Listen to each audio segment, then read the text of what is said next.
I gotta stop saying, don't touch that dial. It's a 40-year-old expression, and yet somehow I managed to bring it up, oh, I don't know, about once a week or so.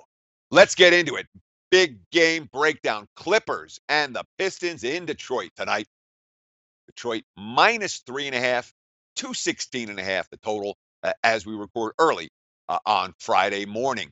Right now, the standings, hey, we're talking about two teams at the bottom of their conferences. The Pistons, 27 and bottom of the playoff. Not the bottom of the conference, the bottom of the playoff standings in the conferences. Detroit, 27 and 26, tied for Philly as the number 8 seed in the East.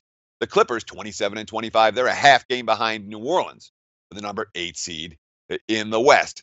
And yes, I realize we've broken down the Pistons several times on this show over the course of the last week or so. Doesn't matter. I'm doing it again. It's too much fun to pass up. We're talking about Blake Griffin against his former teammates and Tobias Harris against his former teammates. All right, both teams are unbeaten since the mega trade.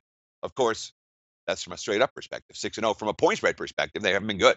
2-4 ATS combined. All the wins for both teams came in the role of home favorites, winning games they were supposed to win. They have not, however, been winning by the margins they were supposed to win at. Clips, I mean, this team's only 3.5 games out of the number 5 seed. And the key, of course, is getting to the number 6 seed. They're one game behind in that regard because that means you avoid the Warriors and the Rockets in the first round. And, of course, the Pistons, this deal, I mean, there's no one in the East that stands out as a team that cannot be beat. All right. So they can dream about doing something, Detroit. You know, no one in the Eastern Conference to be afraid of. They're only 4 games from moving all the way up to the number 3 seed in the Eastern Conference. This is a team that just ended an 8-game losing streak last week. And now 4 games from moving up to number 3 seed in the East. So a lot of intrigue here. I'm going to show you, update something we showed you earlier in the week about Blake Griffin and Andre Drummond playing together. And what we've seen already from this duo, they have meshed immediately. Look at the numbers so far. 84 minutes on the court together with Griffin and Drummond. Look at the Pistons, man. Dominating on offense, dominating on defense. Net plus 24.4 with that duo on the floor in points per possession between offense and defense. And, of course, the rebounding margin, of percentage of available rebounds, very impressive for Detroit as well. Pistons youngster Stanley Johnson talking about Blake Griffin's playmaking. Quote, that's like an ace in your back pocket.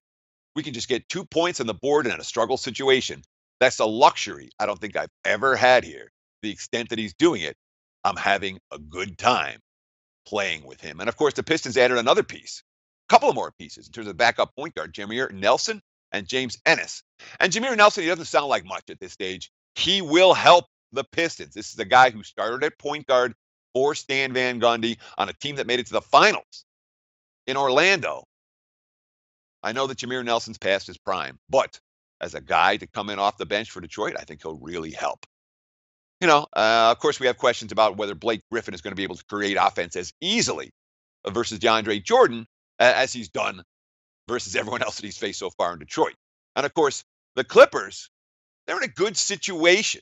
They've only played 2 games over the last 9 days, so kind of a bonus extra practice time for Doc Rivers. And Rivers even said, actually, I think it's good we're going on the road.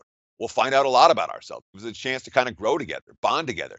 And we have 3 days to prepare for it. So I think that's all good for us. So, you know, for being in a situation where you've just remade your roster mid-season, at least the Clips have had time to adjust a little bit.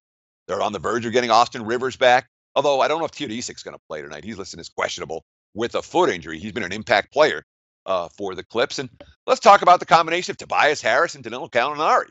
You know, Gallinari's a guy who I thought was a real bad fit for the Clips coming into the season. Now he's instant offense for them. That duo of Harris and Gallinari, Harris scored 43 points and 9 rebounds in his first 2 games with the Clips. Gallinari's been real good playing off him. And, of course, the return to Detroit for Tobias Harris. All the comments is, well, what's going on with Blake Griffin and the Clippers? Don't forget, Harris played in Detroit for a long time. I don't know that Avery Bradley is going to bring that same level of intrigue to beat the Pistons. He was only in the squad for 40 games, but certainly one would think the veteran Avery Bradley is going to have a pretty good idea of what Stan Van Gundy wants to do in this one.